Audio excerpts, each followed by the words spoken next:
Silakan. Halo, selamat malam. Nama saya Riza Suminto.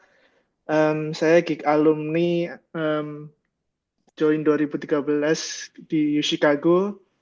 Sekarang bekerja di company di Amerika namanya Cloudera. Um, Home base-nya di Mountain View, San Francisco, ya California.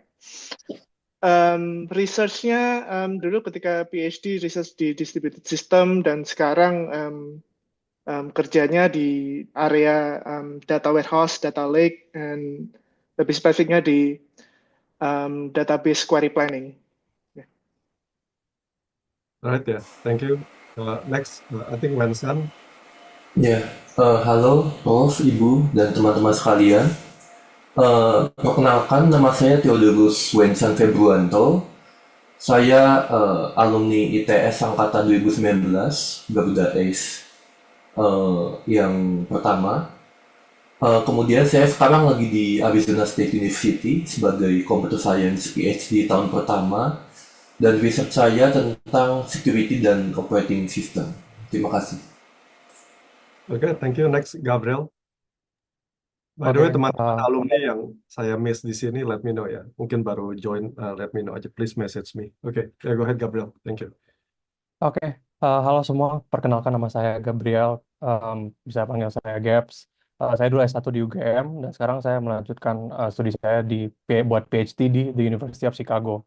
Riset saya itu khususnya di bidang Systems and Machine Learning, dan kalau mau lebih spesifik lagi itu resilience buat accelerator deep learning. Salam kenal semua. Oke, sorry. Ya, next one. Thank you, Gabriel. Next one, Rizky. Sorry, pakai Kak Rizky Ramadan. Oke, halo semuanya, selamat malam. Saya Rizky Ramadana. Dulu saya S1 di ITB, Teknik Informatika. Saat ini saya menempuh studi S2 di Virginia Tech. Fokus riset saya cyber security, utamanya di programmable network. Oke, ya. Rizky ini di dalam program Master by Thesis, Master by Research fully funded. Jadi nanti juga teman-teman boleh bertanya.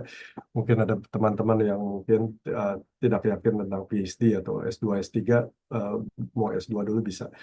Oke, next, Dimas. Halo semuanya, perkenalkan nama saya Dimas Parikesit. Saya dulu S1-nya di ITB, Teknik Informatika 2020. Sekarang saya sedang menjalani tahun pertama PhD di University of Virginia. Bidang riset saya ada di Distributed System Reliability. Salam kenal semuanya. Oke, thank you. Gary. Ya, halo semuanya. Saya Gary, S1-nya di ITB, sekarang lagi PhD student tahun ketiga di Boston University.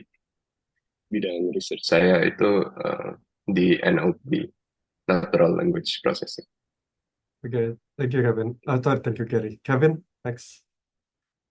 Halo semuanya, saya Kevin, dulu S1-nya di UI, dan sekarang PhD student tahun pertama di Stony Brook University. Untuk bidang research-nya masih nyari advisor, tapi dulu waktu di ACE Data Management. Oke, thank you. Saya lihat tadi Nur ada join. Are you here? Ya, ya. Oke. Hai, Eh, hai everyone. Nama saya Nur Alam. Saya lulusan ITB 2017. Uh, Maybe I'm the only one yang sekarang memutuskan di Indonesia kerja. Dulu riset sama Prof. Har ngejain reliability for distributed system. Salam kenal semuanya. Oke, Martin. Halo teman-teman, saya Martin. Sebelumnya saya dapat bachelor dari ITB, jurusan Teknik Informatika, sekarang di University of Chicago, tahun kelima, PhD program, dan riset saya tentang penelitian systems untuk genomics data processing dan bioinformatics in general. Oke, thank you Martin. Ronnie. Halo semuanya, kenalin nama saya Rani. Saya alma maternya dari ITB. Sekarang tahun pertama PhD di University of Chicago. Riset saya tentang machine learning for systems and security. Yeah, thank you, Fadil.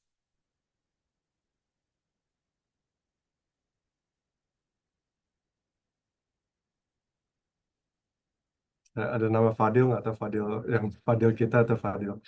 Oke, kita skip dulu. Ray Andrew. Halo, Ya. halo, ya. Oke, ya perkenalkan, nama saya Ray, saya lulusan ITB, dulu angkatan 2015, sekarang University of Chicago, PhD, masuk tahun keempat. Sekarang riset untuk storage system for machine learning, especially in HPC, high performance computing.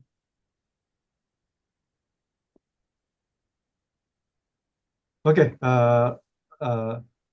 oh ya, meanwhile teman-teman silakan ya, kalau mau nanya langsung boleh unmute nanti, atau kalau mau tanya di chat box juga boleh.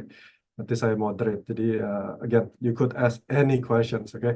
Alright, last one, Edward. Edo. Hai semuanya, nama saya Edward. Dulu pas di program Geek atau Garuda Ace, aku kerjain Machine Learning for System sama Prof. Har. Sekarang aku di UW Madison kerjain Quantum Computing. Makasih. Oh, okay. Cool. You move to quantum. Okay. Iya, pindah haluan, Prof. Okay, awesome. That's great. That's great. I think we should diversify. Good. Okay. I like your head too. Okay. Saya miss anyone nggak ya?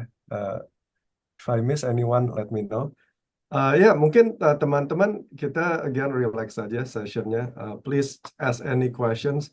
Kalau nggak ada question ya kita nggak ada jawaban. Jadi kalau ada any question type in the chat box. Kalau mau langsung unmute atau raise hand juga boleh. Silakan.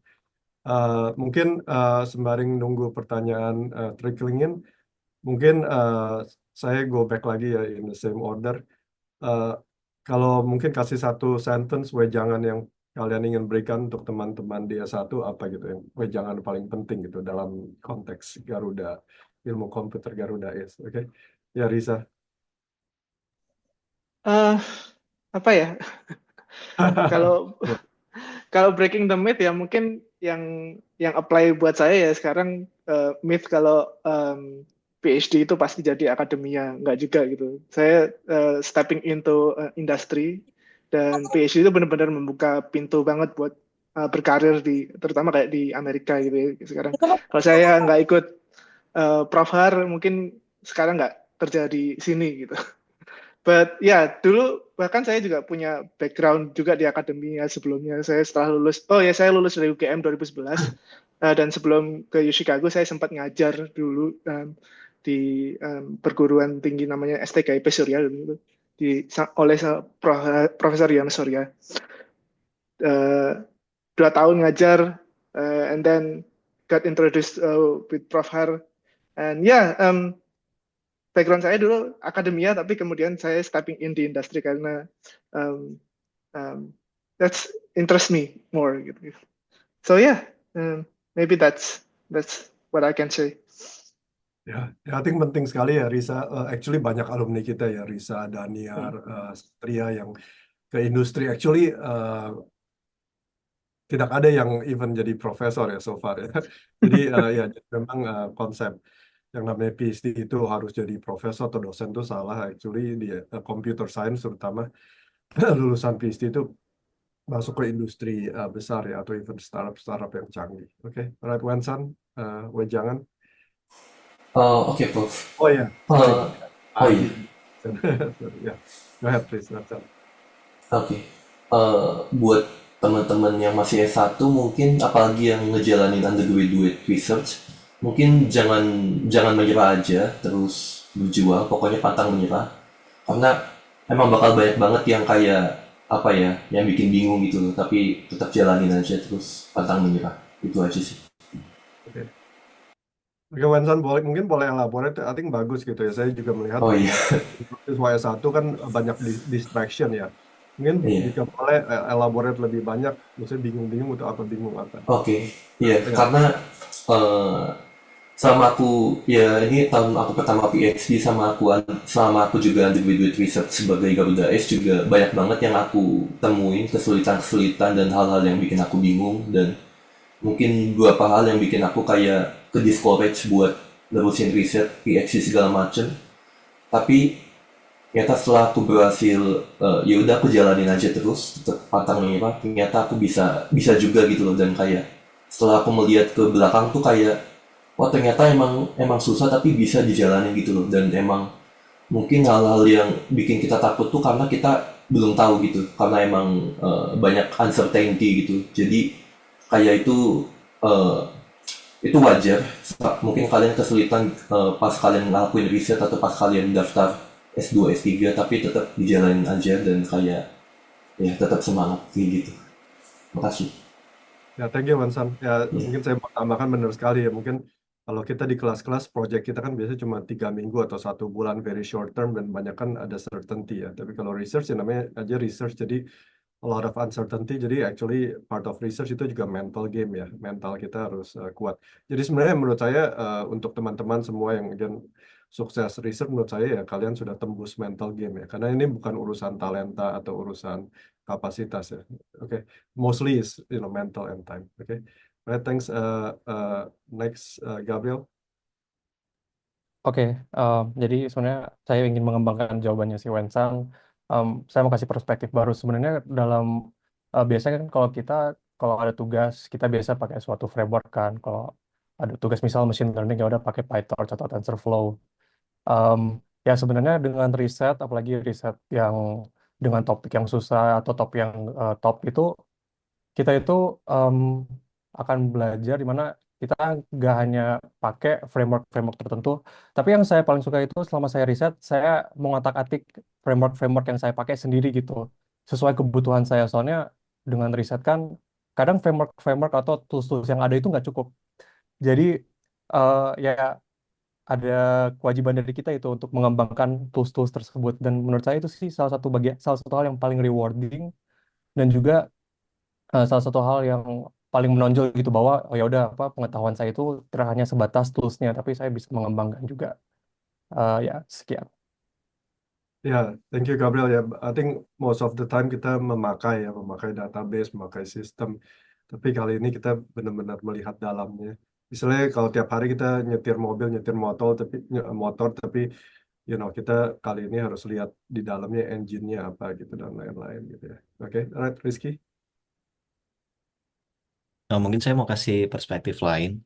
Sebelum daftar dulu mungkin ada banyak omongan bahwa oh kalau graduate student itu dapat stipendia kecil, kemudian biaya hidupnya sangat tinggi, jadi akan mempersulit dari sisi keuangan. Nah, faktanya enggak sih kalau sudah sampai sini memang betul gajinya kalau dibandingkan dengan orang-orang yang sudah di industri relatif kecil, tapi dengan cara mengatur uang yang pas sangat-sangat sangat cukup, bahkan masih sisa dan masih bisa nabung juga di sini.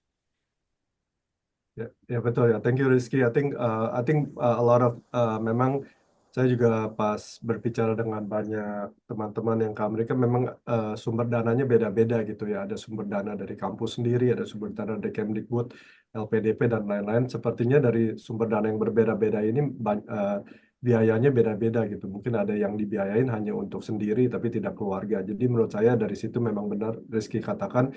Jadi membuat mitos-mitos salah bahwa, waduh, kalau misal apalagi mungkin banyak yang sudah mempunyai pasangan hidup atau mungkin keluarga anak, jadi takut gitu ya. Saya sendiri juga punya anak pertama pas lagi PhD gitu ya, dan it's very enough gitu. Apalagi kita bisa dapetin kupon-kupon untuk beli susu gratis, dapat cheese gratis dan lain-lain. Oke ya, thank you. I think itu penting sekali. Ya. Again, uh, uh, ya, oke, next. Silakan. Ya, again, teman-teman, kalau ada pertanyaan silakan type ya. Kalau either ke everybody atau ke saya pribadi. Saya lihat udah ada beberapa pertanyaan masuk, tapi kita kelarkan dulu wejangan-wejangan dari teman-teman ini. Oke, next, Dimas. Eh, Pesan saya untuk teman-teman, apabila baru pertama kali melakukan riset, nggak tahu apa-apa itu wajar, nggak apa-apa. Karena dulu saya pas pertama kali ngelakuin riset saya di sistem reliability, padahal di ITB sistem reliability itu tidak pernah diajarkan. Jadi pas pertama kali mulai, saya benar-benar nggak tahu ini itu apa. Bahkan konsep reliability aja saya nggak tahu kayak gimana. Tapi ya itu nggak apa-apa. Seiring waktu bakal sambil belajar. Yang penting jangan menyerah dan selalu berusaha saja. Nanti pada akhirnya semua bisa lancar. Ya, thank you Dimas. Tadi sama saya lupa, I think Wensa sama ya Dimas berkali-kali mengatakan just do it, just keep doing it, right? Karena yang penting justru actually konsistensi gitu ya. Kita harus percaya kalau di dalam teman-teman mungkin yang akan ikut program ini nanti selama kita konsisten memberikan waktu setiap minggu, kita nggak usah takut karena setiap minggu kalau kita memberikan konsistensi dan komitmen yang penuh, sebenarnya kita terus bakal improve gitu ya. Jadi eventually kita bakal ada hasil. Tapi memang hasilnya akan lama. Jadi differentiate antara kelas-kelas di dalam, sorry, project-project di dalam kelas sama project research yang uncertain ya, long term. Oke. Alright, next Gabriel ya. Sorry, Gary, sorry. Gary. Oh, ya. Baik. Uh, Pesan buat ini teman-teman semua mungkin to break the mood itu untuk dapat PhD kalian sebenarnya bukan harus pintar tapi as everyone said yang penting kayak nggak perlu jadi genius buat dapat PhD tapi yang penting itu persisten sama grit. Menurutku itu yang dibilang orang-orang sebelum-sebelumnya memang benar dan juga really good thing to have is like good communication sama orang-orang lain. Karena memang kalau research itu nggak bisa cuma sendiri, pasti ada kolaborasi sama orang-orang lain. Jadi dan kalau memang nggak tahu itu hal yang biasa atau gagal itu hal yang biasa, tapi jangan malu untuk bertanya. Mungkin itu aja dari saya. Thank you. Okay, right. Thank you Gary. Next Kevin. Kalau pesan dari saya, ini juga penyesalan pribadi sih dulu waktu masih di Okay. ACE. Yaitu manajemen waktu. Coba kalau misalnya pagi-pagi atau satu hari sebelumnya gitu, habisin waktu 2 menit aja untuk planning hari itu mau ngapain, itu akan sangat berguna. Ya itu Ya. aja. Ya, saya juga ingat di masa PhD saya itu benar sekali yang Kevin bilang ya, kalau even sebelum kita tidur ya, kita spend 5 menit aja bilang besok pagi pas saya bangun, saya bakal lakukan apa aja the next 1-2 jam pas pagi itu menurut saya habit yang bagus ya, karena dengan melakukan itu actually pas kita bangun secara mental fisik kita masih lemah segala macam, aduh kayak mungkin mau harus kerja capek dan lain-lain, tapi ketika kita sudah implant kita punya aktivitas gitu, pokoknya kalau bangun saya harus do this gitu ya. eh, saya rasa akan membantu gitu. I've done that myself and I find that very useful. I think long term ketika you do that it will be become like a good habit gitu ya. Eh, Bo, eh, Kevin mau elaborate lebih tentang manajemen waktu. Menurut saya itu juga hal-hal yang very hard ya among teman-teman di S1, dan saya tahu untuk teman-teman yang alumni yang akhirnya sukses ini memang akhirnya suka bilang ya I have no life gitu ya. Dan berarti harus mau tidak mau buang hal-hal mungkin sosial lain gitu. Ya kalau Kevin willing to elaborate, go ahead. Kalau nggak apa-apa. Nah, ya, ada yang mau saya tambahin sih. Oke, Kalau go ya terkadang concern orang kalau untuk manajemen waktu itu terus kehidupan di lain tempat gimana, atau misalnya hal-hal yang susah lah buat di blok waktunya, misalnya ngumpul keluarga. Kalau ahead. begitu sih biasanya ya udah satu hari itu buat keluarga aja, atau ambil worst case scenario. Ya, Ya, itu ya, aja. ya. I think itu juga, I think mungkin wejangan saya. I think untuk teman-teman S1 ya, apalagi yang udah mau lulus, menurut saya itu kan memang kita proses di mana sebelumnya kita sebuah seorang putra atau putri, dan kita grow menjadi seorang yang independen gitu ya. Mungkin saya juga berasa banget dulu gitu, ketarik kayak event sana, event keluarga sini, right? Bukan hanya papa mama, tapi juga paman, tante dan lain-lain. Kalau paman tantenya banyak, waduh lebih banyak lagi. I think at the end we need to make tough decision gitu ya. Apa yang penting di hidup kita ketika kita udah akan grow dan menjadi independent person, apa yang penting dalam hidup kita gitu. Jadi kita harus very very careful with that. still respecting our family, and tapi at the same time make sure ya kita sendiri juga ada path towards our success gitu. Thank you Kevin. Martin. Iya, udah banyak yang saya pribadi kepikir udah di-mention sama teman-teman. Jadi mungkin saya coba sorotin tentang temptation aja kali ya, temptation. Dalam arti tadi ada sebut manajemen waktu, terus habis itu ini komitmen, grit, dan lain sebagainya. Itu benar banget. Jadi teman-teman yang daftar atau mau daftar ACE, aku asumsiin udah dengar bahwa ini komitmen jangka panjang, ini bakal berat. Harap teman-teman siapkan mental, siapkan hati, dan secara praktis juga ini artinya ya untuk hal-hal yang besar kayak gini, aku rasa wajar ya. Kita harus expect effort yang dimasukin juga besar. Effort bukan cuma dalam arti kita ngerjain apa yang harus dikerjain di dalam risetnya, tapi juga sacrifice kayak yang Prof. Har bilang secara sangat hati-hati, kita harus mulai sadar waktu yang dibutuhin buat riset itu mungkin jauh lebih besar dari yang kita kira sebelumnya. Kita mungkin pikir bisa sambil organisasi ini itu, bisa sambil bahkan kehadiran dalam keluarga juga mungkin bakal berkurang. Harap teman-teman bisa planning terkait itu, tapi rewardnya teman-teman bisa lihat ada kakak-kakak yang udah jalanin di sini. Semoga kondisi kami itu cukup menginspiratif buat teman-teman ya. Aku pribadi sih nggak ngerasa aku inspiratif, tapi ya in case kalian butuh motivasi lebih gitu. Ya, thank you Martin. Ya, saya elaborate lebih ya. Mungkin menurut saya untuk kita semua yang join memang mungkin areanya kita ilmu komputer dan terkait. Menurut saya kita harus ya sedikit bangga juga kita willing gitu ya masuk ke ilmu komputer atau terkait karena majornya susah dan lain-lain.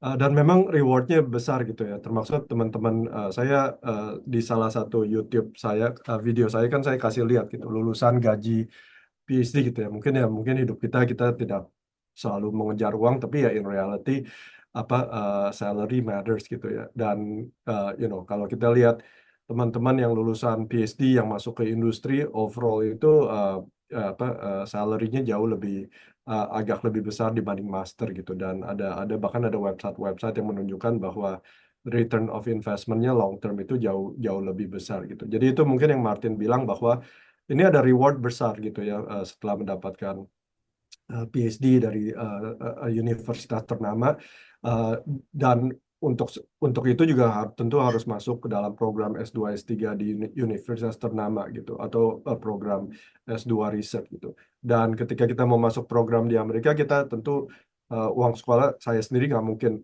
capable gitu untuk bayar uang sekolah. Graduate school Amerika itu mahal banget gitu. Tapi at the same time kita ingin mungkin dapat beasiswa penuh dan lain-lain. Jadi itu yang Martin bilang rewardnya besar gitu. Tapi kita nggak bisa kayak cuma dreaming gitu, mimpi, wishing kayak semoga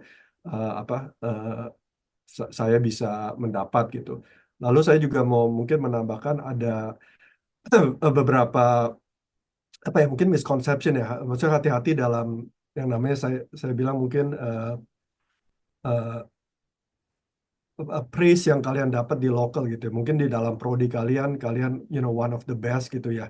Jadi mungkin kalian subliminal mind-nya pikir saya cukup dengan melakukan ini, cukup akan bisa berhasil, tapi kalian sebenarnya belum melihat kompetisi global gitu. Untuk teman-teman seperti Martin dan lain-lain, ketika sudah masuk ke kampus ternama di Amerika, mereka sudah melihat kompetisi global dan mereka bisa melihat komitmen dan komitmen yang harus diberikan gitu untuk bisa mendapatkan reward yang besar itu gitu. Oke, ya, thank you Martin.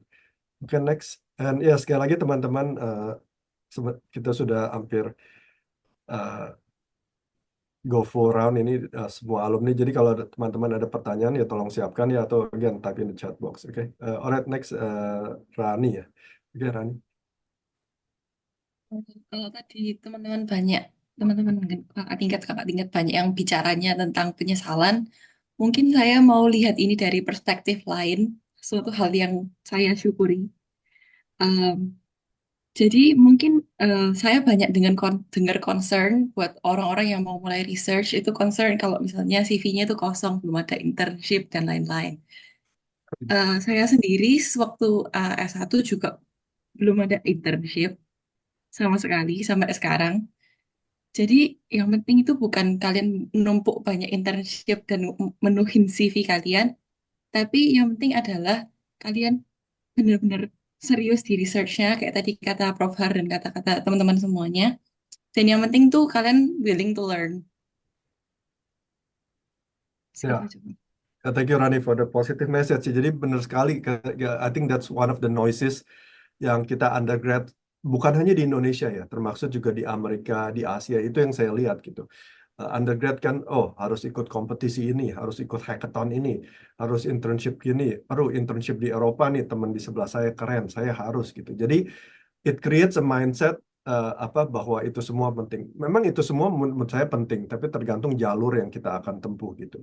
Untuk teman-teman misalnya jalur yang untuk lulus ingin masuk ke industri, ya tentu memang industri dan company ingin kalian melihat kalian bukan hanya book smart, kalian harus ada street smart, harus agile. Jadi aktivitas-aktivitas itu benar membantu. Tapi again dalam kasus Garuda Ace menurut saya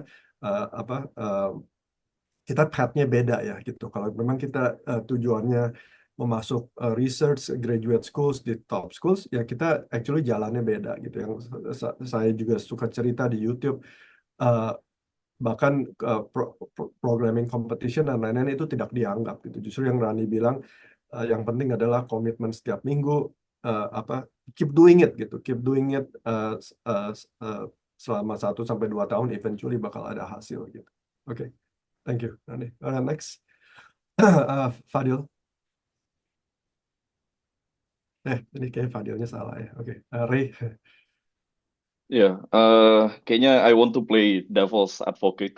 So, orang Indonesia kan baik-baik ya, sampai baik-baiknya itu nggak enakan. Dan ini tuh agak threat for research sih, in my opinion. Kenapa? Karena kayak let's say kita nanti kolaborasi, kalau kalian semua udah Garuda Ace, udah involve sama orang-orang sini, kita semua nggak enakan, kita bingung mau nanya apa, kita bakal coba hesitant, nggak bakal follow up question, atau mungkin karena kebiasaan di Indonesia seniority and everything, kita bakal coba tone down untuk bisa kontak kolaborator kita dan lain sebagainya.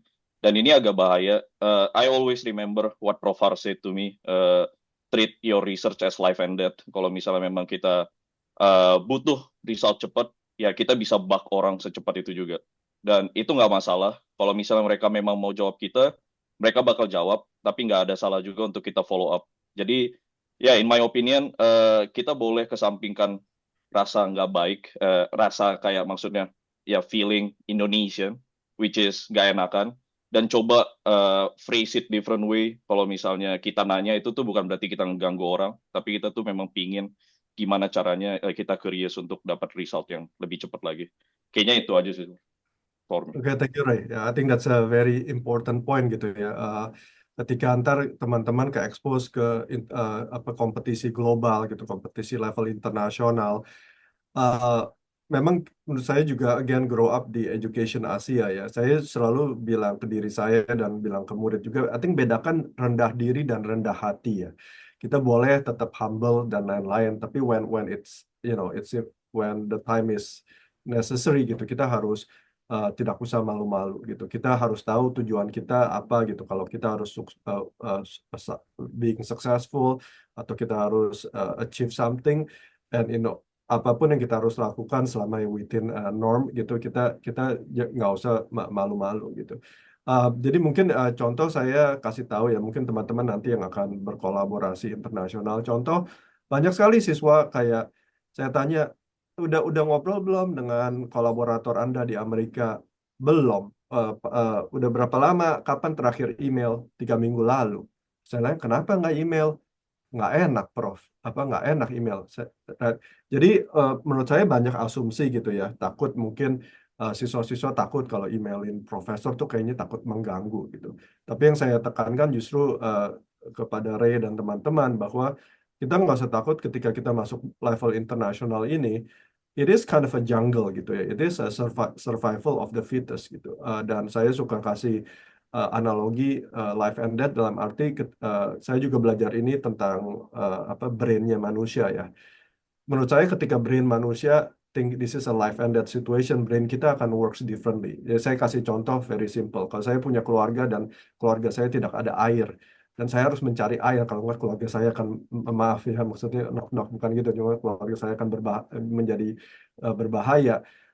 Saya bakal bagaimanapun itu saya akan bertemu strangers, tanya gimana cara dapat air, right? Itu namanya bagaimana brain kita convert from kayak normal comfortable situation into kayak very critical situation. Brain kita akan berubah gitu. Nah, jadi itu juga mental yang kita harus punya dalam ketika kita melakukan research. Ini kayak contoh mungkin di sini aja gitu ya, kita nggak usah malu bertanya gitu. Ini pertanyaan belum ada yang masuk, cuma ada 1 atau 2 gitu ya. Jadi jangan takut bertanya, nggak ada yang namanya stupid questions gitu. 1 tahun sekarang nggak ada yang care sama question kalian yang silly gitu, atau 2 tahun sekalian gitu. Saya juga bilang maksudnya 90% manusia itu baik kok gitu. Dalam arti kalian nggak usah nggak enakan, email aja gitu. Kalau sampai benar-benar kalian dibalas bilang you send me too many emails, please stop. Nah, itu baru kalian perlu stop. Tapi kita tidak harus membuat asumsi-asumsi seperti itu. Oke, alright, thank you. Next, Edward. Udah banyak ya Prof ya. Kalau aku dari ini aja deh. Dulu kan pas lulus aku lihat CV aku kan. Kayak Ya. wah masih kosong nih gara-gara kebanyakan main game nih. Terus abis itu kan mas cari-cari peluang. Akhirnya ketemu sama Prof Har. Setelah jalanin kayak I don't know 1 year 2 year, akhirnya dapat publication. Nah abis dapat publication itu kan apply ke CSPHD. Itu dapat banyak interview gitu loh. Jadi aku cuma mau bilang kayak kalau ada research experience terus publication itu dilirik banyak profesor lah. Masuknya jauh lebih gampang. Ya. Waktu itu pas daftar dapat double digit interview. Jadi kayak lumayan gampang lah milih-milih. Ya, I think thank you Edo. I think saya mau balik lagi ya konsep black box gitu. I think dalam hidup kita, termaksud saya ya, pas apply undergraduate, pas apply PhD, saya pas apply PhD parah banget actually. Saya nggak dipersiapkan seperti kalian alumni ini actually.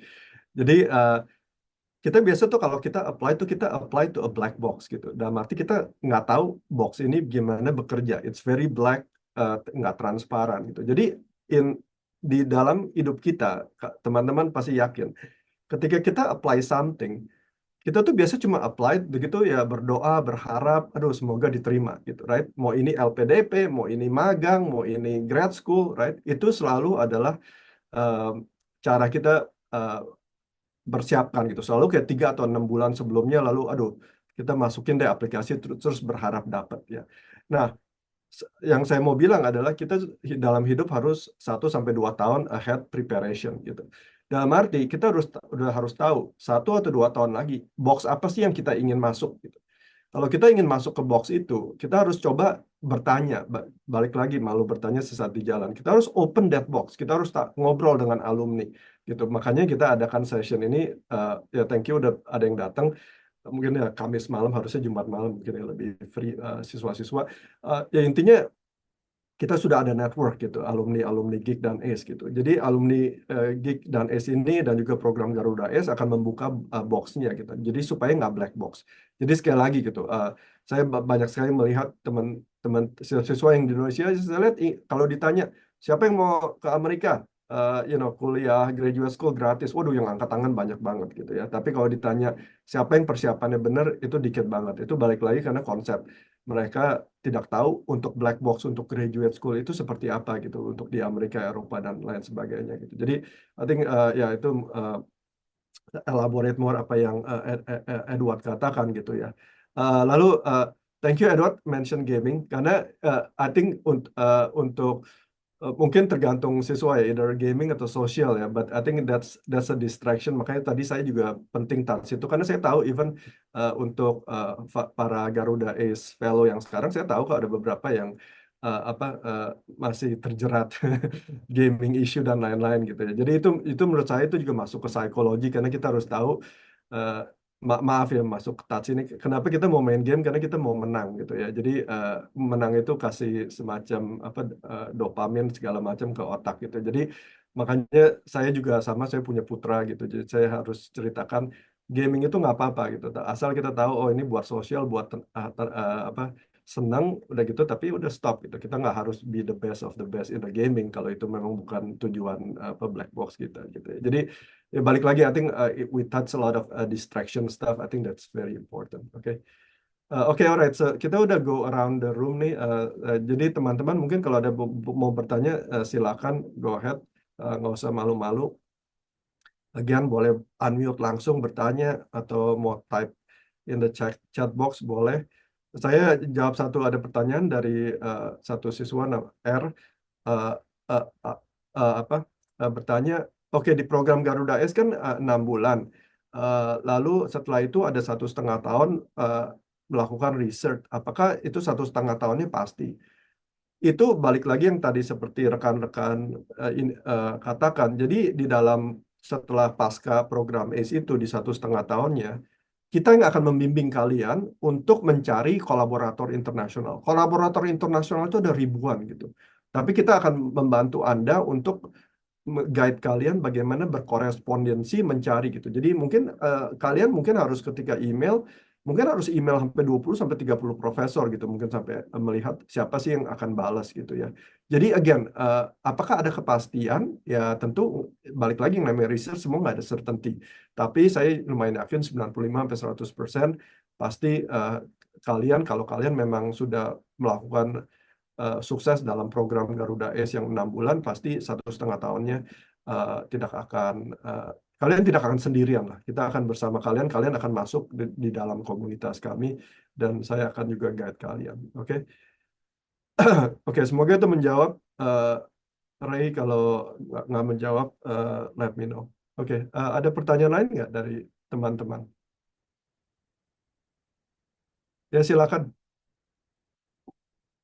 Mas Alifian. Silakan. Alifian, Mas Alifian, silakan. Selamat malam, izin bertanya, Prof. Ya, Perkenalkan, silakan. nama saya Alifian. Saya izin bertanya kepada Kak Edward mungkin. Tadi saya cukup tertarik dari hasil publikasi untuk yang dijadiin untuk mendaftar di PhD dan mendapat banyak interview. Tadi tuh publikasinya hasil kolaborasi riset di program Garuda S ini atau ada kolaborasi lain individunya Mas Edward seperti itu, Prof. Terima kasih. Go ahead, Edo. Oke. Thank you buat pertanyaannya.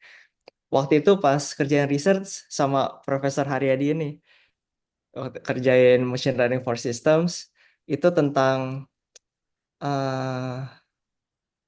kerjasama sama Microsoft. Intinya aku bikin scheduling baru lah. Gimana cara mempercepat itu database dari Microsoft. Hasilnya itu kita bisa improve Microsoft Data Center sampai up to 70%. Nah, setelah aku dapat hasil itu publish di OSDI. OSDI itu salah satu yang terbaik lah papernya di operating systems. Kalau misalkan udah dapat paper ya, terus email profesor itu dapat responnya cepet banget loh. Jadi aku kan di sini pernah dengar cerita anak-anak master student di sini di UW Medicine. Mereka tuh susah loh, walaupun udah masuk sini, approach profesornya kadang-kadang nggak dibales gitu. Sedangkan aku yang approach dalam waktu 10 menit, 15 menit langsung di-reply. Jadi kayak, wah kalau lu udah punya publication enak banget lah. Apalagi sejurusan sama profesor yang lu mau gitu. Misalkan kalau sekarang machine learning lagi terkenal gitu ya. Kalau lu punya, oh, misalkan NLP. Kalau lu punya publication SEL, kalau nggak IMNLP, terus lu approach profesor yang di field itu, harusnya sih di reply-nya probability-nya gede ya. intinya publication lah dapetin. Ya, thank you Edward. Jadi saya perdalam lagi ya. Thank you Mas Alifian.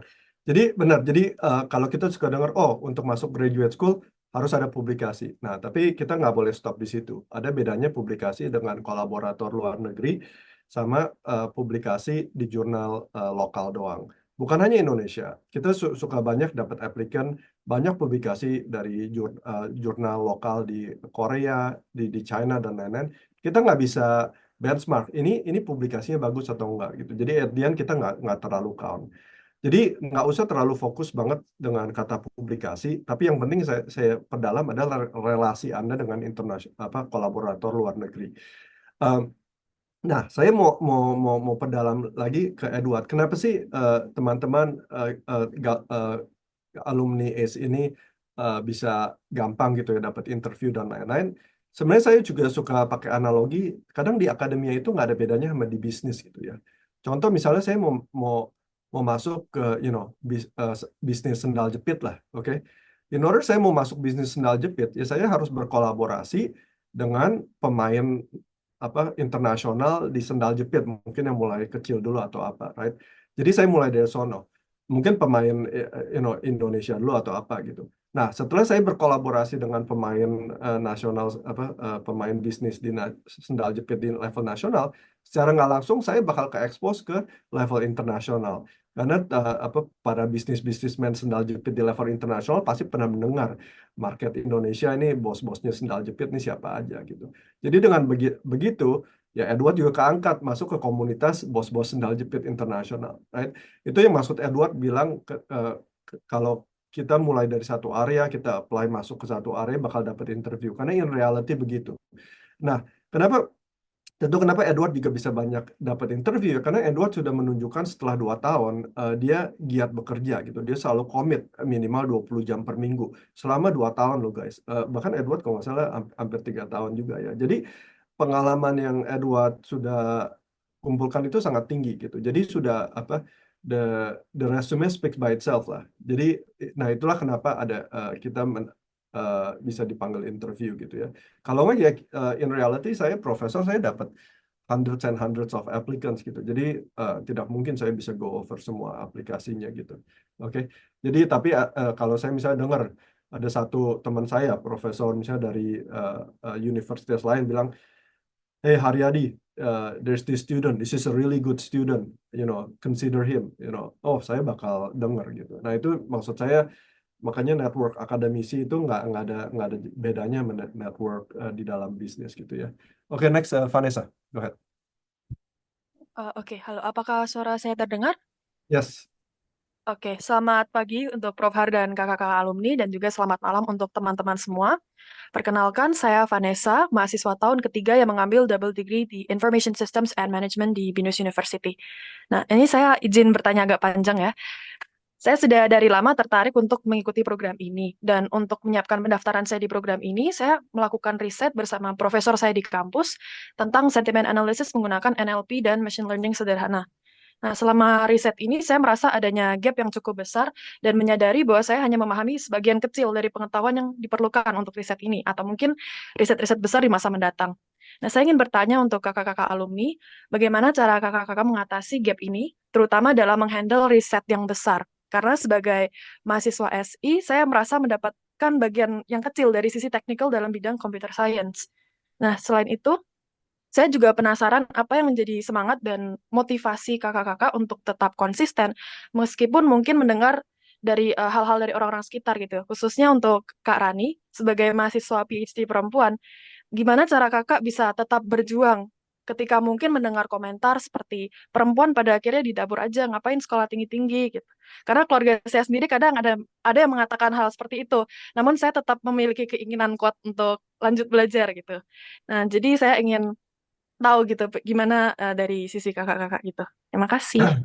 Mantap sekali pertanyaannya Vanessa, thank you. Kalau gitu saya tembak Rani. Rani mungkin boleh menjawab dulu pertanyaan awalnya, lalu pertanyaan keduanya nanti alumni lain juga boleh menambah. Awalnya, Ya. memang bakal ada gap gitu dari sisi pengetahuan yang sudah diajarin waktu S1 dan apa yang dikerjain waktu riset itu sendiri. Eh, Solusinya ya cuma itu tadi, willingness to learn, terus belajar terus. Soalnya kan sebenarnya pengetahuan tuh nggak cuma limited sama apa yang sudah diajarkan waktu di kelas pas S1, dan kelas waktu S1 kan juga sebenarnya kan limited juga. Satu kuliah paling cuma 45 menit kali berapa SKS-nya kan. Jadi, tapi kan ada Google yang banyak banget pengetahuan di Google ya, yang penting pinter-pinter buat cari, terus tangguh juga buat kalau misalnya baca paper, mungkin itu bukan sesuatu yang banyak disukai sama mahasiswa Indo. Em, apakah itu udah menjawab buat pertanyaan pertama? Iya, menjawab, Kak. Ya, Oke, yang nanti saya kedua. bisa elaborate more. Rani mungkin boleh lanjut ke pertanyaan kedua, motivasi sebagai female scientist. Ini Nah, tentu kita menggelitik. bangga ya, karena Rani our first female alumni ya, dari 20 sampai 30 alumni ya. Go ahead. Ini menggelitik banget. Kenapa? Soalnya aku juga relate. Em, ya gimana lagi ya budaya Indonesia ya. Em, Banyak yang ya nggak ngelihat cewek juga bisa ngelakuin hal yang sama kayak cowok, tapi sebenarnya itu bisa kok, beneran bisa. Dan em, buktiin aja sama ketangguhanmu selama 1-2 tahun ini. Kayak aku juga banyak dibilang gitu, dan nggak ada nggak ada solusi pateknya harus gimana. Tapi menurutku punya support dari orang tua itu penting. Soalnya mereka yang bakal advocate buat kamu, buat ke keluarga lainnya gitu. Eh, Gitu sih. Terus Ya. kalau misalnya soal judgement dari orang lain mah lewat aja. Sebenarnya kan orang yang bakal sangat important di hidupmu itu keluarga terdekatmu, at least kalau aku. Dan punya affirmation dari mereka, menurutku itu cukup. Jadi aku nggak perlu mendengarkan orang lain.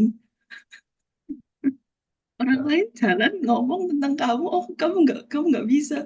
Ya ya udah, mau mau yang tahu kamu bisa atau enggak itu dirimu sendiri, bukan orang lain. Oke, gimana?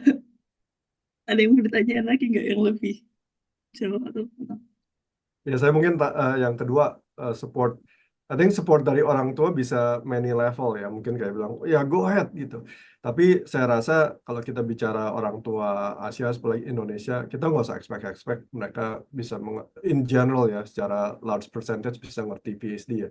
Saya pas PhD gue ditanya, ngapain sih PhD, apa kayak bego lu, kayak mendingan bisnis segala macam gitu. Tapi setelah saya lulus gitu, akhirnya mama saya baru mengerti gitu bahwa path ini is a good path gitu ya. Saya juga bisa reliable financially dan lain-lain gitu ya. Jadi again, makanya ya dengerin video-video YouTube saya, dengerin alumni, kita percaya apa yang international opportunity provides to us gitu ya. Tapi ya other than that, ya seperti Rani bilang, harus ada mungkin di sekitar kita, harus kita kelilingi kita dengan, moga-moga ketika ada program Garuda Ace ini, Vanessa juga bisa kelilingi diri dengan para peserta lainnya. Oke, teman-teman lain, alumni lain, ada yang mau menjawab pertanyaan pertama Vanessa? Gap itu selalu ada ya. Gimana teman-teman deal with the gap? Oke, Izin nambahin halo. sedikit, boleh? Sorry. Kamu aja duluan. Oh, buat yang pertanyaan kedua tadi, itu relate banget sama Prof. Hari yang dibilang em, langsung kerja aja dan lain-lain gitu. Satu hal yang bisa convince orang tuaku itu lihat videonya Prof. Hari yang interview sama Pak Gita Wirjawan. Jadi itu adalah satu hal yang penting buat tahu exposure gimana orang-orang yang sudah di sini gitu. Em, Kayak gini kita juga ada banyak information session juga sama cutting-cutting yang sekarang PhD sama cutting-cutting yang lulus. Setidaknya itu bakal membantu kalian gimana caranya buat convince orang tua.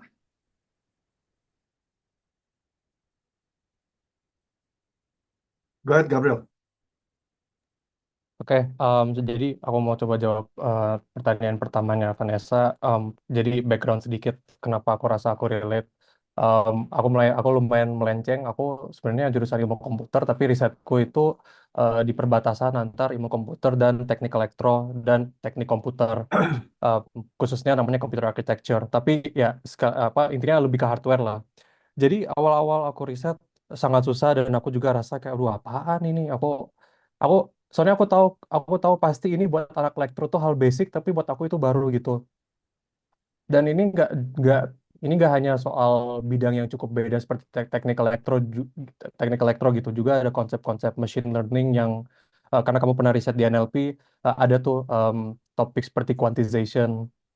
Jadi ada banyak topik-topik yang sangat advance dan jujur apa ya sangat maju sekarang di mana sekarang justru ini saya kasih konteks saja. Sekarang di apa di literatur quantization yang paling top pun itu mereka udah bisa dapat SOTA accuracy dengan di bawah 1 atau 2 bit gitu. Nah, tapi uh, where am I going with this? Um, Menurut saya kalau mau bridge gap-nya itu ya udah nggak bisa pakai resource seperti textbook atau video di YouTube, soalnya materi-materi itu saking susahnya hanya di cover di research papernya. Dan ya menurut saya ya kalau mau bridge the gap-nya cari paper-paper, dan jangan hanya cari satu tapi cari sebanyak paper mungkin gitu, soalnya mungkin penjelasan di paper ini gak jelas gitu, jadi cari paper lain, cari paper lain, cari paper lain. Soalnya makin maju itu makin gak di cover di textbook, hanya ada di paper. Itu sih dari pengalaman saya. Dan juga buat pertanyaan kedua ya, em, aku nggak mau coba relate dari sisi perempuan, cuman aku mau coba kasih kayak semacam pengalamanku sih. Kadang kan kalau mau PhD, stigmanya kayak, oh bisa dapat duit nggak, gimana gimana. Menurut saya ya, ini sebuah masalah yang dialami hampir semua alumni ya, kayak, oh ngapain mau langsung PhD. Menurut saya cukup tunjuk offer letternya aja sih. Nanti kalau orang tua lihat offer letter, ya ini bukan soal gaji juga, tapi juga em, kalau kita mau PhD, we're also responsible gitu. Kita udah tahu what we want to do, dan kita udah yakin dalam path ini. Dan saya sendiri bisa bilang gitu, selama saya menjalani PhD, secara finansial saya secure. Dan juga ini terakhir sih, waktu saya kan first year di U Chicago PhD, dan sebenarnya demografi kita seimbang menurut saya. Maksudnya cowok cewek sebenarnya sama aja gitu. Maksudnya dari jumlahnya, dan juga aku bisa bilang sih kayak, oh, aku nggak sepinter Rani atau yang perempuan-perempuan lain. Maksudnya kayak I don't even think of gender anymore gitu once I get here gitu. Jadi ya menurutku sangat secure, dan justru karena di Amerika apa ya lebih kondusif lah. Intinya begitu sih. Semoga menjawab. Ya. Oke, ada lagi yang mau menjawab sebelum saya elaborasi lebih lagi? Mau nambahin, Prof? Iya. Ya, seri.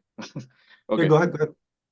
Oke, kayaknya yang pertama sih how to keep it consistent ya, apalagi untuk bridging the gap.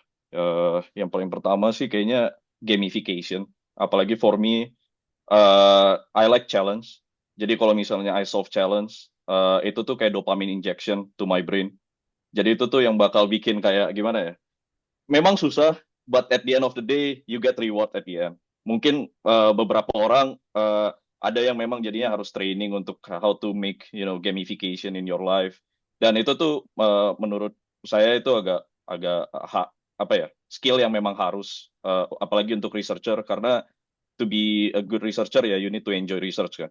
Itu the first thing that you need to do as researcher. Baru untuk yang kedua, again I cannot relate because I'm not female. Tapi yang paling penting adalah always control what you can control. Selalu Prof Haryadi always said that to me as well, because again expectation is the one that kill us.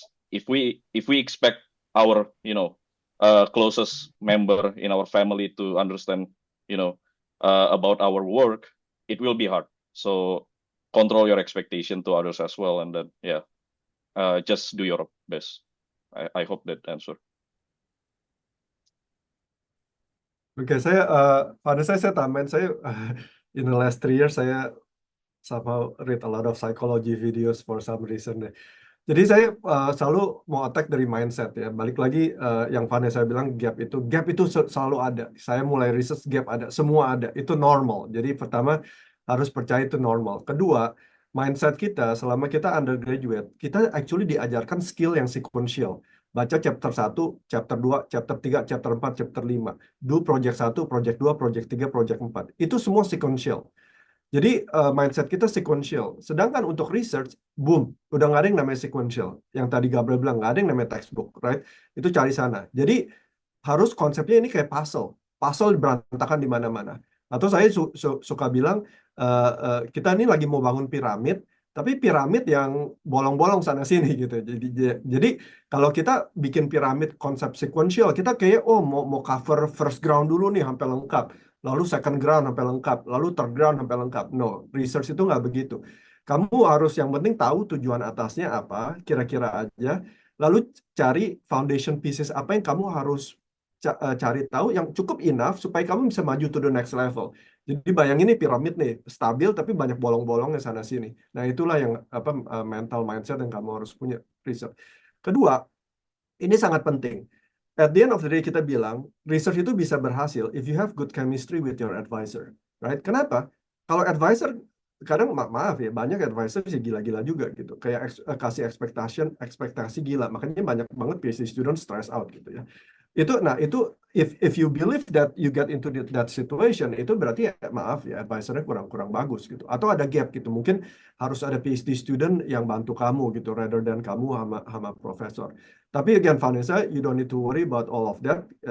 Saya belum lihat ada aplikasi kamu, mungkin masih no title ya.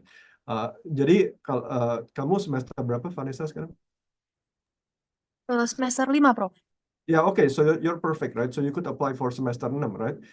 For gelombang 1, right? So please apply. Saya belum lihat aplikasi kamu ya. Jadi again, nggak usah takut about worry begitu gitu. Karena kita udah build community. Again, saya berterima kasih banyak untuk alumni Geek dan ACE ini gitu. Community ini yang bakal bantu kamu juga gitu. Dan saya juga bantu kamu juga gitu. Oke? Okay? Jadi memang a lot of moving pieces. Bisa jadi gapnya ada, tapi advisornya juga kurang bagus, kolaboratornya kurang bagus, tidak guide kamu gitu. Tapi kalau kolaboratornya bagus, ada PhD student dan lain-lain, biasa kita guide kamu. Udah belajar ini dulu, udah dapat, oke, loncat sana, loncat sini gitu. Oke. Jadi the gap is very very normal yang tadi, tapi seperti semua alumni bilang, selama kamu tahu ini piramidnya apa, terus kira-kira harus belajar apa, dan setiap minggu bisa berani komit 20 jam lebih. Don't worry, eventually 20 jam per minggu satu tahun is big gitu. Eventually you will figure out what the pyramid should look like gitu. Oke. Ada lagi yang mau tambahin? Again, teman-teman lain kalau ada mau bertanya silakan raise hands atau type something.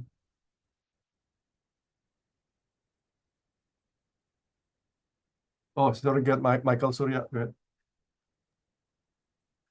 Selamat pagi Prof. Karyadi dan kakak-kakak alumni, serta selamat malam bagi teman-teman.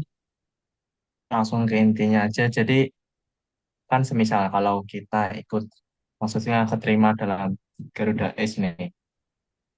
Tapi dalam penelitiannya ini, apakah kita harus berkontribusi secara wow supaya biar bisa masuk surat rekomendasi dari para profesor, atau ya konsisten dan bisa menunjukkan hasil, atau bagaimana?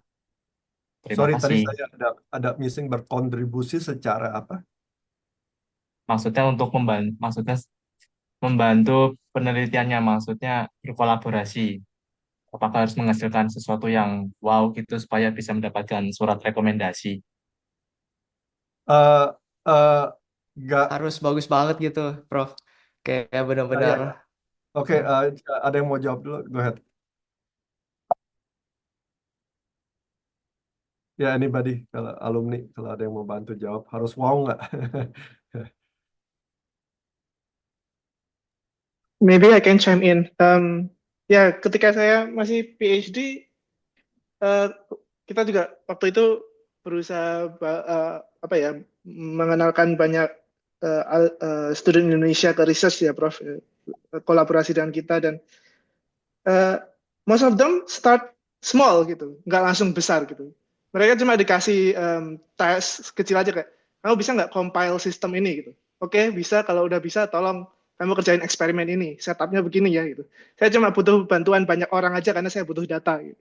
Dan ketika hasilnya bisa jadi, mereka bisa ngerjain eksperimen, datanya bisa dijadikan satu dataset buat publikasi, itu membantu saya banget itu waktu publikasi paper, dan itu bisa jadi co-authorship buat mereka gitu. Jadi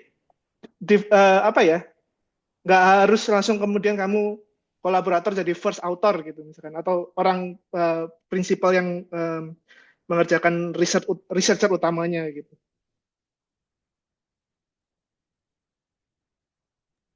Sorry Ya, thank Michael, you. Go ahead. oh, sorry Bro, dan Kak, jadi memotong kan. Michael Surya tadi, kalau aku nggak salah nangkap pertanyaannya, kalau ingin masuk ke program ini atau inisiasi kolaborasi itu, resume kita, tanda kutip harus wow atau nggak gitu ya? Pertanyaannya? Atau, Nggak, lebih kayak Ya, research-nya iya. harus wow nggak gitu. Oh, riset kita, riset kamu. Kalau, Research yang nanti teman-teman jalanin di program Garuda Ace. oh, I see. Harus wow.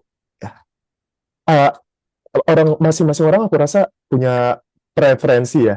Em, aku yakin kolega-kolegaku di departemen mereka ngelakuin riset-riset yang sangat-sangat wow, sangat di komunitas mereka masing-masing. Tapi kadang aku jujur aku agak sulit paham mereka kontribusinya di bidang mereka apa, novelty-nya apa, ini aplikasinya nanti kalau masuk ke industri gimana. Tapi aku percaya mereka ngelakuin sesuatu yang keren. Jadi riset profesor kolaborator aku yakin bagus sih, pasti bagus. Itu ya, aku rasa aku missing something di pertanyaannya. Kayak, apa ini Ya, jadi pertanyaannya? saya jamin ya, mungkin tadi saya lupa Michael ya kalau nggak salah. Jadi kan memang selalu worry gitu. Aduh, research-nya harus sampai wow segimana sih sampai dapat letter of recommendation, balik lagi saya bilang. Itu maksudnya, I see. Ya, nggak usah worry dulu, yang penting balik lagi. It's very simple formula. Kalau kamu setiap minggu ada waktu, bisa komit waktu minimal 20 jam per minggu selama hampir 2 tahun, kedua, kamu ketemu kolaborator yang bagus, itu pasti sukses. Itu 95% sukses. Nah, keren itu probabilitas kan. Maksudnya keren itu kayak abstrak gitu. Nah, makanya waktu itu saya pikir penting juga, ini ada paper nih dari Daniar, ada satu murid S1 Ruipu dari China sama Kavi dari ITB. Saya tanya Daniar coba lihat deh. Ini kita paper udah publish di top conferences. At the end ini murid-murid S1 yang bantuin kita, kontribusi mereka seberapa banyak sih gitu. Nah, jadi Daniar bantuin. Oke, ini kasih Kavi aja. Saya nggak tahu Kavi lagi ada nggak nih. Oke. Ini Kavi udah kerja hampir 2 tahun sama kita, kolaborasi. At the end, hasil yang kita include di dalam paper ini hanya yang bagian hijau ini. Ini benar-benar bagian yang Kavi contribute, right? Very small, tapi it's very hard gitu. It takes 1 to 2 years to get to this point. Karena kenapa? Ini level tier number 1 ya. Kalau kita tanya again Thomas Alva Edison gitu, bikin lampu berapa lama, right? Itu bertahun-tahun gitu kan. Right, at the end mungkin publikasinya pendek gitu, tapi karena kita nggak bercerita semua kegagalan kita, tapi at the end yang berhasil ya kita ceritakan gitu. Nah, jadi moga-moga ini memberikan gambaran gitu ya. Jadi nggak usah takut wow atau enggak. Yang penting if you commit your time dan benar-benar devote yourself gitu, eventually bakal berhasil gitu. Dan again saya udah kasih gambar lagi ya nanti ya. Menjawab nggak, Michael? ya ada gambarannya. Yang penting cukup konsisten aja ya. Konsisten, Prof. karena again kita ngomong bukan hanya 3 bulan loh, misalnya 1,5 sampai 2 tahun kan gitu. Kamu sekarang semester keberapa? Saya semester 5. Ya, semester 5 kan. Dan saya rekomendasi untuk teman-teman semester 5 ikut semester 6, extend sampai semester 9. Itu berarti kalian punya 2 tahun. 2 tahun is a lot, right? Asal benar-benar konsisten. Dan balik lagi yang tadi teman-teman bilang, udah forget programming competition, forget magang di industri sana sini, right? Tapi banyak teman-teman yang masih kayaknya pengen nih magang di industri, guess what, 3 bulan hilang, right? Magang di industri, right? No, it's the atomic habit gitu, dikit-dikit kita kita uh, kita build gitu over time, oke? Uh, Boleh tambahin sedikit, Bro? yeah, go ahead, go ahead. Kayaknya akhirnya mulai nangkap, sorry, tadi aku agak lama. Eh, aku rasa sejalannya kamu ngelakuin riset, kamu bakal bisa ngerasain tone dari kolaborator kamu, mereka itu satisfied dengan kontribusi kamu atau enggak. Aku sepengalamanku kenal sama orang-orang di sini, mereka fair kok. Mereka kalau kamu kerja bagus, mereka bakal kasih acknowledgement yang bagus juga. Kalau tapi reverse-nya juga benar. Kalau kamu nggak bagus, di sini kita nggak bisa main-main apa ya, pakai perasaan, terus ngedeketin interpersonal untuk gantiin professional achievement, nggak works di sini. Jadi kamu harus ngasih kontribusi yang bagus di riset kamu untuk dapat recommendation letter. Seberapa bagus itu aku saranin kamu terus-menerus coba sense tone-nya dari kolaborator kamu itu dia satisfied dengan progres kamu atau enggak. Percayalah kalau kamu kerjanya bagus, dia pasti akan itu kok. Profesornya pasti akan apresiasi kamu dan Indian waktu kamu tanya, Prof, saya udah ikuti proyek ini selama sekian lama, kita udah ngerjain ini, udah submit ini, kontribusi saya udah jelas. Saya ada rencana untuk masuk ke program PhD, Prof bersedia nggak nulisin surat rekomendasi? Itu pasti dia mau. Tapi terus baca apa ya kondisi apa ya evaluasi dia terhadap kamu yang unspoken. Dia mungkin ada yang nggak ngomong langsung, ada yang nggak ngomong langsung, tapi kamu harus bisa cari tahu sendiri kamu lagi posisinya gimana. Kalau kamu udah mulai ngerasa ini kayaknya posisi kamu nggak bagus nih, evaluasi kolaborator kamu terhadap kamu nggak terlalu bagus, langsung reach out ke entah alumni atau siapa channelnya yang kamu tahu di Garuda Ace, gimana caranya kamu perbaiki atau seenggaknya ubah apa ya pandangan kolaborator kamu terhadap kamu saat itu gitu. Make sense kayak? Ya. Ya, thank you. Makanya saya senang banyak alumni kasih different perspective. Balik lagi gitu. Jadi kadang kita kalau mau mulai program yang, waduh 2 tahun itu kan pikirannya, waduh ini risky banget ya. Ini nggak jelas banget 2 tahun. Tapi makanya kita balik ke smaller success gitu. Makanya saya bilang ke murid-murid kita harus break this apa big problem into smaller success. Balik lagi ke pertanyaan Vanessa kan, gap-gap segala macam. Selama kita bisa convert itu ke smaller successes, then we're fine. Yang tadi Martin bilang benar gitu. Ketika kita ntar berkolaborasi dengan kolaborator luar negeri, ntar bisa dengar kok, oh good job, great job gitu ya. Kalau dia nggak memberikan praise seperti good job, great job, ya berarti kita tahu mungkin minggu itu kurang hasil gitu. Jadi memang sama, saya PhD juga up and down begini ya. Jadi kita bisa tahu gitu, apakah kolaborator kita satisfied dengan progres kamu atau enggak based on your weekly and bi-weekly meeting gitu. Dari situ kelihatan, oke, good job, great job. Selama kolaborator luar negeri bilang good job, great job, you don't need to worry because it means you're on the right track gitu, oke? Dan again, yang tadi seperti Ray bilang, kalau misalnya in the lack of good job, great job, in the lack of praises, then it's time for you to communicate. Jangan malu, tanya. Anything that I did wrong gitu. I already, apalagi paling penting ya, banyak teman-teman mungkin udah commit nih 20 jam lebih per minggu, tapi nggak ada hasil. Then start communicate, I already commit 20 hours per week, tapi what's wrong with me? Nah itu mungkin harus berbicara lebih dengan alumni, PhD student, atau mungkin kolaborator luar negeri Anda, supaya bisa dipinpoint bagian-bagian mana yang inefficient di bagian riset Anda, oke? Dan sekali lagi itu komunitas bisa bantu. Oke, alright Shiva, go ahead. Oke, Prof. Selamat malam semuanya. Selamat malam, Prof. Haryadi. Perkenalkan, nama saya Shiva Agusta Wicaksana, mahasiswa Computer Science dari Dianuswantoro University. Saya sangat tertarik dengan pengalaman semua kakak alumni di sini ya. Jika berkenan, bolehkah saya bertanya mengenai pandangan kakak tentang prospek karir setelah mengikuti pendidikan S2 dan S3 di Amerika Serikat? Bagaimana program ini membantu membuka peluang atau meningkatkan perkembangan karir ke depannya? Karena jujur, saya ingin sekali bekerja di industri internasional seperti HSBC, Citibank, JP Morgan, atau perusahaan konsultan seperti Deloitte, seperti itu. Lalu, saya ingin sekali bertanya lagi, saya ingin tahu job apa pertama kali yang kalian dapat sih? Dan kakak-kakak alumni prefer kerja sebagai apa? Dan kenapa ingin melakukan job tersebut? Seperti itu. Terima kasih. Mungkin kita bagi dua untuk teman-teman yang udah graduate sama mungkin teman-teman yang udah do internship ya. Mungkin teman-teman Risa, I guess you're the only one. Uh, hmm. Saya nangkap yang terakhir. Job pertama apa ya? Job pertama saya ketika lulus UGM 2011 itu sempat ngajar dulu tadi. Saya ceritakan 2 tahun.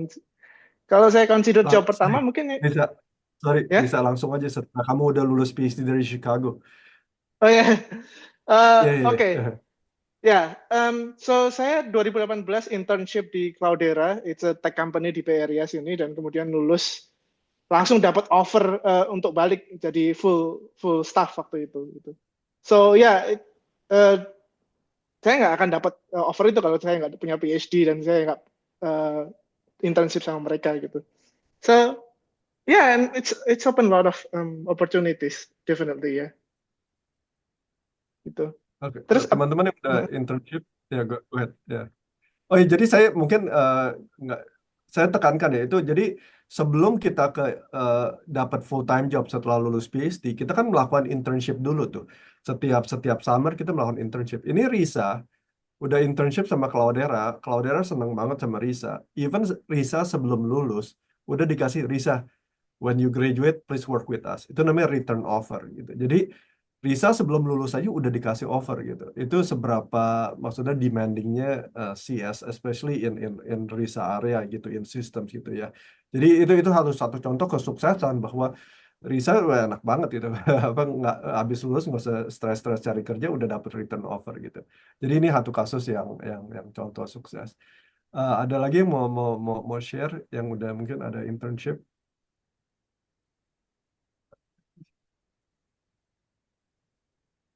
Dan yang Prof, senior. kalau aku Ya, sharing sekeliling aku gimana, Prof? sharing apa? Oh, jadi kalau sekeliling aku kan, misalkan kita dapat kantor nih di, boleh. Oh ya boleh dong. Ya. dapat kantor di dalam satu ruangan ada berapa orang lah ya, ada coworker. Ya. Nah itu satu grup aku kan sekarang ada berapa ya? 6 orang ya. 6 orang itu kerjaan quantum computing.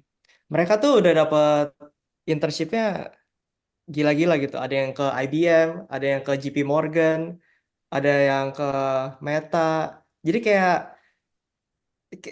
kayak berasa dapat internship gampang gitu. Nggak tahu sih gampang apa susah, aku belum dapat. Cuman sekeliling aku pada dapat semua gitu. Year 2, Ya. year 3 udah dapat.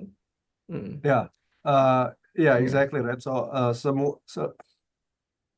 saya tadi lupa yang bertanya siapa namanya. Ya maksudnya kalau kamu lihat CV saya, maksudnya CV saya kan ada bagian PhD students-nya tuh. Untuk itu PhD students-nya lulusnya kemana? Itu kamu juga bisa lihat biasanya kalau ke any group website, research group website, any professor, kalau kamu lihat CV-nya, kamu bisa lihat itu PhD-nya udah lulus kemana aja gitu, right? Ini PhD lulusan saya dari grup saya kemana aja nih? Ada yang ke Visa, ada yang ke startup, ada yang ke saya lupa. Ya, ada yang ke Huawei, ada yang ke ByteDance, L4, right? Bloomberg, right? Jadi itu dia balik lagi mitos bahwa PhD itu overkill. Aduh, saya sering banget dengar, right? Siapa sih yang butuh S3 di industri? Betul sekali, di Indonesia menurut saya mungkin kapasitas S3 industri belum bisa meresap kapasitas S3 gitu. Atau mungkin kebalikannya, justru teman-teman yang udah punya S3 kalau udah balik ke Indonesia, jangan pikirannya untuk kayak masuk ke sistem industri, tapi mungkin ya udah harus masuk level yang lebih tinggi untuk mengubah gitu industri Indonesia gitu, lebih masuk ke teknologi yang lebih canggih gitu. Nah, itu tadi apa Edward mention apa JP Morgan ya, saya lupa. Jadi banyak ada lulusan-lulusan juga rather dan masuk ke tech, mereka masuk ke apa kayak ke big financial company. Nah, itu buat apa kayak quantitative trading dan lain-lain. Mereka harus banyak build systems. Di belakang trading systems, di belakang semua business transactions itu adalah sistem-sistem yang very cepat. Mereka sistemnya harus reliable, harus cepat.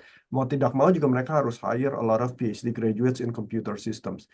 Oke. Nah, jadi tadi balik lagi saya bilang, tapi kita juga harus berhati-hati. Yang namanya CS, kita nggak bisa equate semua subdisiplin CS secara equal gitu. Jadi misalnya kita kan banyak kan alumni GIG Indonesia itu ACE Indonesia itu masuk ke systems. Kenapa? Karena systems yang very high demand, kutak-atik systems dan lain-lain. Kalau kita masuk ke teori itu beda lagi gitu. Teori agak mungkin ya masuknya akhirnya ya lebih kayak ke kuantitatif analisis, statistical analysis dan lain-lain segalanya. Jadi balik lagi harus lihat subdisiplinnya apa. Oke, ada yang mau tambahin lagi? Mau nambahin, Prof. Ya. Kalau industri itu juga ada dua sisi. Yang pertama itu memang yang research base, sama ada yang memang engineering base. Jadi kayak Google, Microsoft, kayak Microsoft itu ada Microsoft Research. Even di Microsoft ada Microsoft Azure. Azure itu ada yang doing research, ada yang doing hanya engineering biasa. Nah, jadi kalau kita dapat PhD ini tuh jadinya kita bisa masuk ke research base-nya division-nya company mereka. Tapi kalau kita dari hanya biasa software engineering, itu tuh biasanya agak susah untuk masuk ke research base. Kecuali kita memang udah ada portofolio untuk kayak contribute open source project yang memang research base juga. Ya, sekedar mau nambahin. Yap. Ada lagi yang mau nambahin? Kalau enggak, any other questions? Silakan raise hands.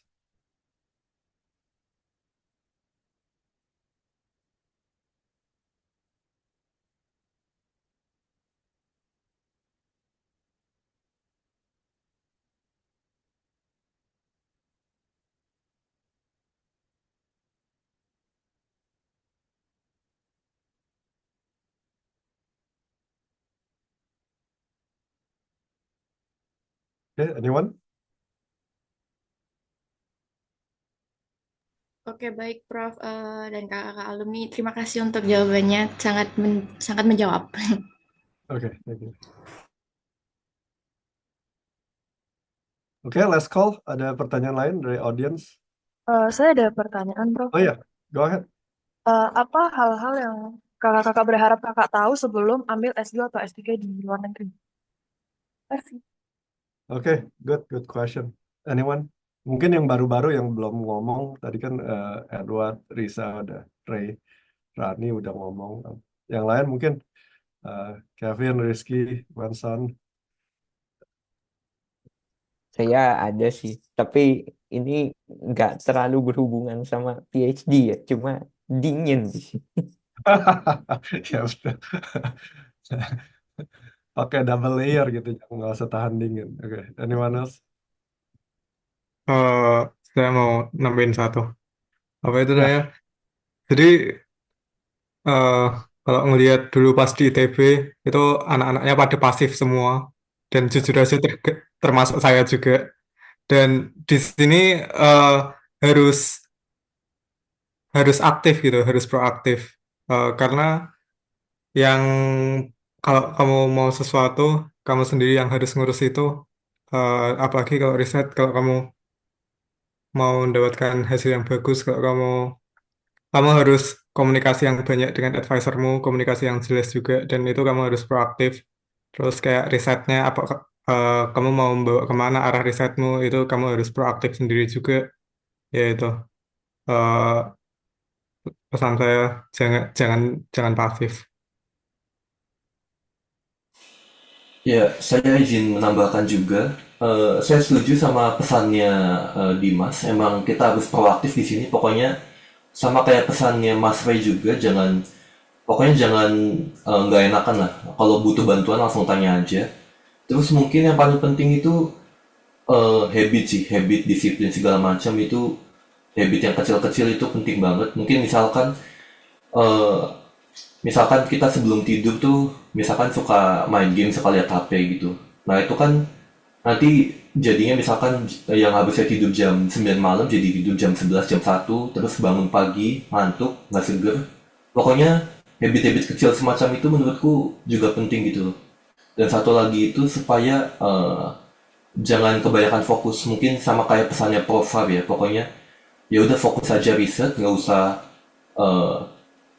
misalkan mau nyoba ikut hackathon atau segala macam gitu, karena emang kita sebagai manusia itu nggak bisa fokus banyak-banyak gitu, kita cuma bisa fokus beberapa hal aja. Jadi say no more than say yes, jangan jadi yes man, lebih sering bilang say no. Intinya ya fokus sama disiplin sih, sama habit yang kecil-kecil. Itu sih dari ya. Makasih. Thank you. Ada lagi? Permisi, saya mau bertanya. Maaf kalau misalnya pertanyaannya agak menyinggung. Oh, nggak apa-apa. Kita udah mental baja semua di sini. Go ahead. Udah terbiasa Ini disinggung. maksudnya menyinggungnya agak meremehkan sama itu apa?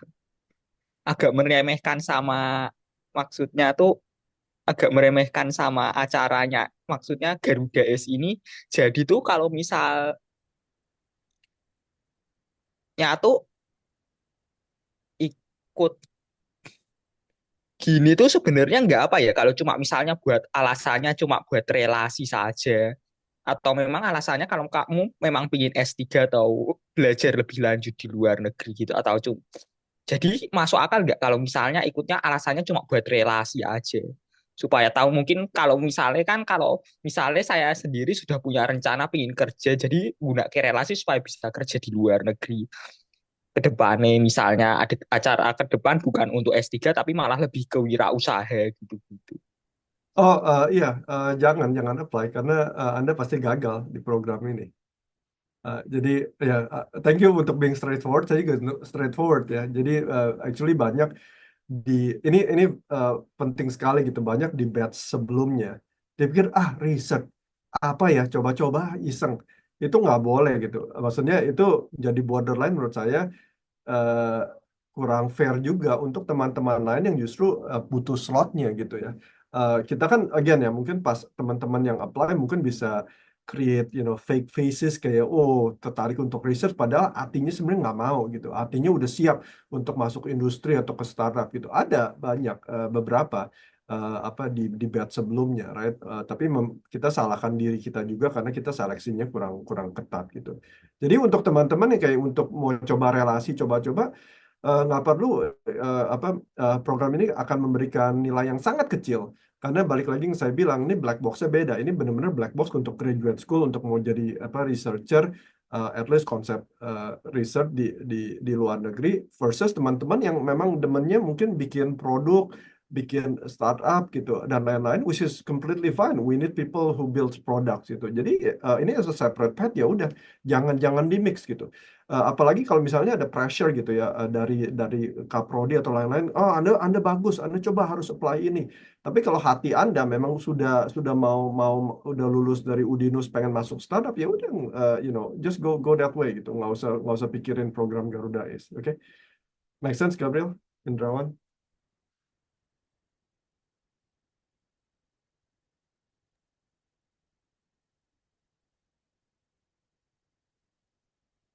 Oke, ada pertanyaan lain?